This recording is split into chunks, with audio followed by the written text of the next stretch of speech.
Hi, everybody. Harry, put the chimpanzee back in the cage. No, don't put him in with Bobo. Put him in the other cage. No, I don't want a banana. I got a show to do. Oh, what a pleasant surprise. People out there.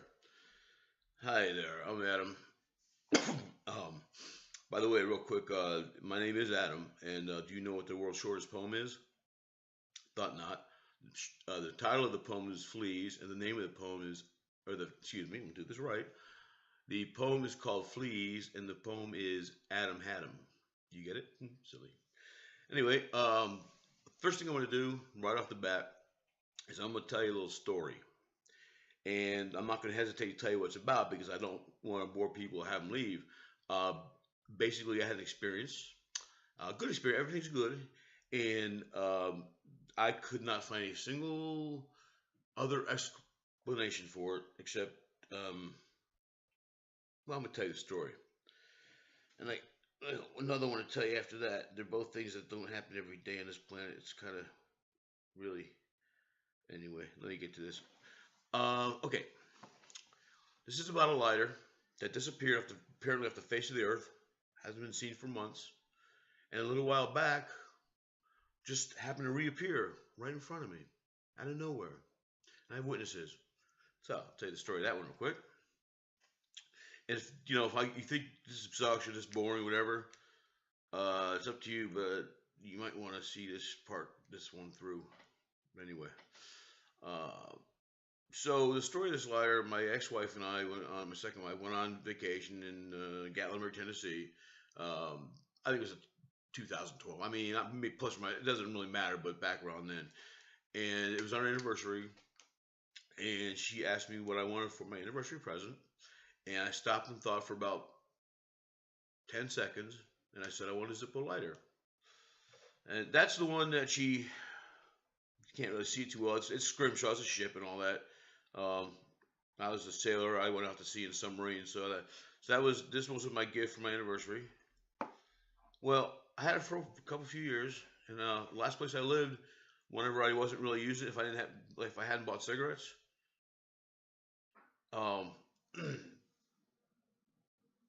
anyway, I forgot sometimes. Look, I'm behind here a lot. There's times that I'm getting older. I have a thing with my memory. Sometimes it's just, I think a lot of us do. We're talking, goes blank, and I'm not perfect. I'm not a real broadcaster. I can just get through everything without even forgetting a line, but it doesn't matter to me. Whatever. Gives me a good time to think. So anyway, yeah, I know what I'm saying. So if I wasn't actively smoking, it went in my top desk drawer. That was besides in my pocket when I needed it. The other place I put it is in the top desk drawer. Well, I went looking for it one day there, and it was gone, gone. Of course, did I leave it in the pocket? I looked through my room about 3 times thoroughly. Gone, just gone. Didn't see it for months. Moved into another place. Was sitting here at my desk one night. I came out to my desk and I sat down, and this lighter was sitting right there on my desk. I'm not going to move my laptop all the way around well, you get the idea. I never packed it when I moved. I know it because I would have seen it, and I know I didn't pack it. And I didn't see it when I first moved in here. But one night, it just ended up there. And there's no other explanation. It's pretty cool though. So I thought, well, if anything, it's got to be the spirit of my father because I gave him a Zippo lighter once with my sub on it. But generally, day to day, people hear this stuff and they think it's bullshit and they don't believe in it and all that. But I really, honestly, don't know any other answer. I mean, it was gone, and I just got put on my desk. It's freaky, but it's cool. Probably spirit of my dad was given to me because of that lighter thing. And anyway, I don't want to sit there and just blink out thinking about it. I did call the people with the the people that look for ghosts.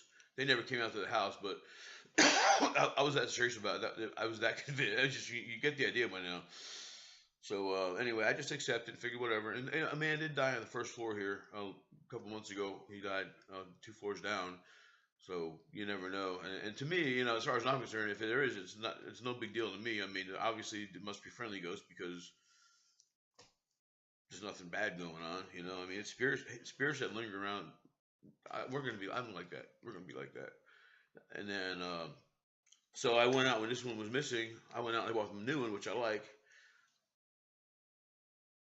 Submarine lighter. For people that don't know me, I lived on board a sub, underwater and all that. Got to see Rome, the Leaning Tower of Pisa. Been in there. Puerto Rico, St. Croix, and all down the East Coast of the United States. And that's another topic for people that want to go to the Navy. They can look up. I can put an advice page up. You know. Anyway, there's a lot of stuff. YouTube's pretty cool, and a lot of people know that. So on to the next thing, quick. That's another situation. Let's see. And by the way, if you get to know me a little bit, I do kind of like talk a bit much, or I like to talk about things. Sometimes I do embellish, but I do it because I'm a creative person, and that is like building a story, and I am a writer. I try to respect your time. Okay. Anyway, years ago in Florida, I lose track going back and forth. I think the '90s. Yeah, I guess whatever. Back. Yeah, something like back then. Yeah, it was. One of my grandfathers, my father's father, had the shingles for years, so he was in the hospital. My grandfather was in the hospital with shingles, and he was on a morphine drip. That's like when they don't know if you're going to be out in a week or 2 weeks, or just morphine drip. And my grandmother and my stepmother was there, of course, visiting. It was normal. So my first ex-wife and I went to the hospital visit, like later in the morning. Normal, Did that, visited. Now think about this. If you go to the hospital at 10 o'clock in the morning to visit, and you pay a visit, and you spend time, visit, and then you leave, and you go down the street, and you go back up the street, and you hit a stoplight. Yeah, a stoplight. And you decide you want to go to the grocery store. This is what happened to me. Where am I at? Me. Guys, YouTube's cool. You can do anything on it. This is my flashlight. This is my e-liquid. Yay. Gotta have a little fun. So anyway, I get to the intersection at the light. We left the hospital. It's over that way.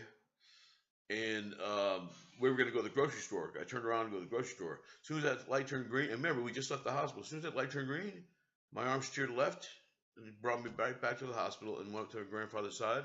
And he died within, a few seconds. Took his last little death rattle breath. And he and I, we never really had a very communicative, close relationship. And nothing was bad about it. That's just kind of what it's just, he was a quiet man kind of thing, But I think when I got by his bedside, I was sent there for closure, because that's what it feels like. That's what it felt like. When my grandpa died,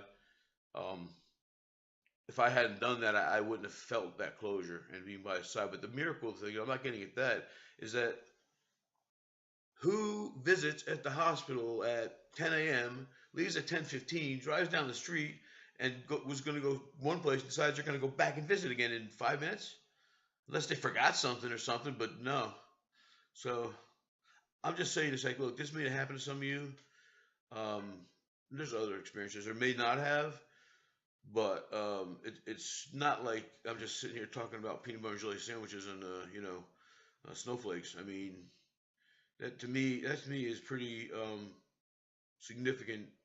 Some pretty significant events, and it's really hard to prove something like that. So I just figure, hey, just whatever. It's part of life, and it's part of the world. The other thing I was going to talk about, I said life, and I mentioned it before. Well, pain is a topic. We all go through pain.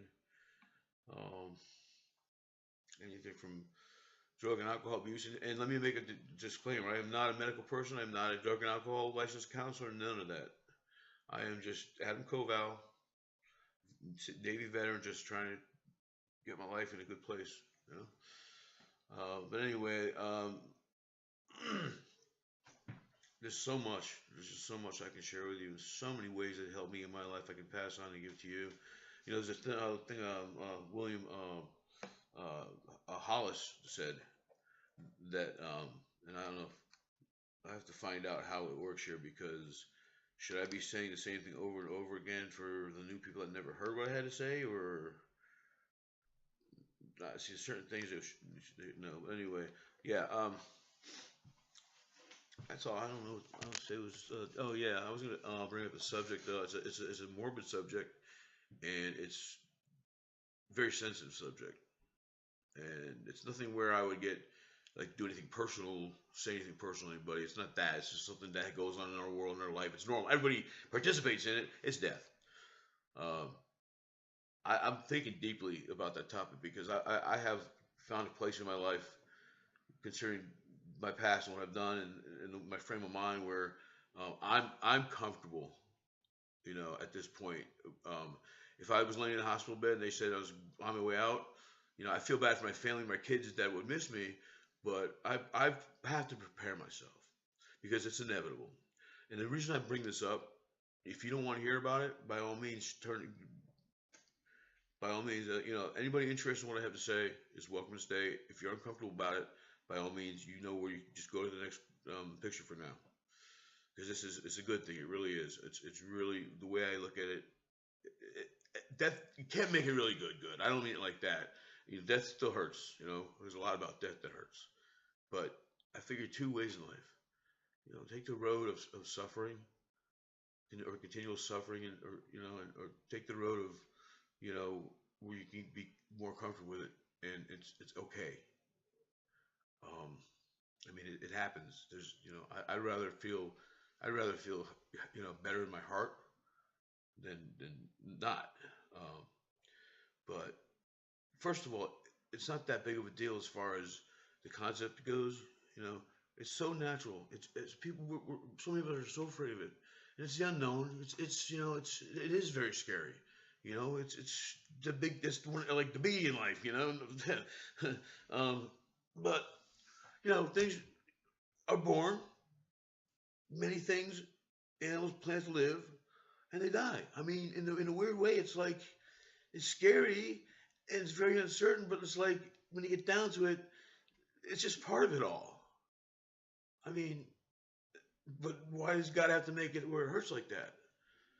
But you know, the other thing about it, okay, look, I accept it because I look at it this way. This is a biggie. This is kind of, you know, you work for 60 years or 70 years, you retire, you can rest now.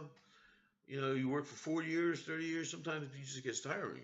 I've been working almost 40 years, and I the only thing I want to do is nursing and this, you know, speaking. But no, I'm dead. I don't want to. I want to retire.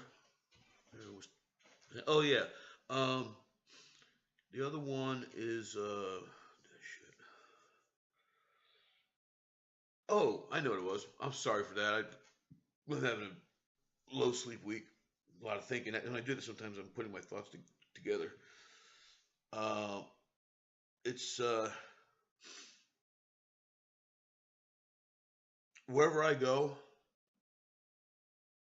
like if I'm out at Walmart and my father's, you know, all the way down South Florida, and I'm up here in New Hampshire, I'm not with him. You know, I'm not next to his side. I can't hear him. I can't smell him. I can't touch him. You know, he's not there, or anybody. Doesn't matter who it is. You know, um, they're alive though, and we don't get. That's why we don't walk around real sad because we know at least they're alive. You know, you're calling the phone or whatever. But then when somebody, I use a euphemism, passes, um, it's yes, of course it's about the saddest things that happen in our life. But anyway, we you know it's really okay in a way if you think about it. You know, so I feel like when somebody in my family that died, grandparents, I could take them with me everywhere I am. I could be in Walmart in Nashville and I could feel them right there with me. When they live in Florida and I live up here and they're not with me, I don't feel them with me. So um, it's a beautiful thing, you know. I'm kind of somber. I guess I'm tired too, really. It is though. I am somber, you know. I'm not afraid to show my emotions. I don't care who's watching. We're designed to be who we are and what we are, and part of being a man is just like part of being a man is that we cry. And that's, if it wasn't meant for us to cry, we wouldn't be able to do it. It's healthy, and I don't give a flying shit who looks at me. There's all kind of people in the world on the internet. You got somebody who's gonna write, "You pussy fag." You did like, yeah. Who's the pussy? The one that won't be a real man. Real man open up his emotions and let tears roll out of his face. When you have tears of joy, you'll know what I'm talking about. Anyway, I'm so serious sometimes. I gotta lighten up. I will show you something. Here's a picture of my son. That's Josh. He's gonna be 18 this year. Look at him go, huh? He's a great kid. I love that boy. How much time am I at? I'm gonna learn how to make chance 15 minutes. I'm about to close this one down. It's a long time. Well, I'm gonna go for a walk, and it's gonna be nice. And when I'm walking, I'm gonna think about what I started doing with these recording and speeches or speaking, and I'm gonna look up to the sky towards God, even though God's really everywhere. And I'm gonna have tears of joy in my eyes and feel so good that I'm actually able to finally find a way to reach out to people and to help them with my experiences in life and share what I've learned. That's a blessing. It's not just a gift; it's a blessing. And paying it forward. That's all I'm doing. You guys do whatever you want to do with it. Ciao, bettas. See you all in a little bit. I probably have a cigarette in my hand when I come back from the store to get them. No, I don't smoke all the time. I vape. I'm proud of it. It's my alien. I'll tell you more about this later. Let's try a little hit. I don't know. I'll be going.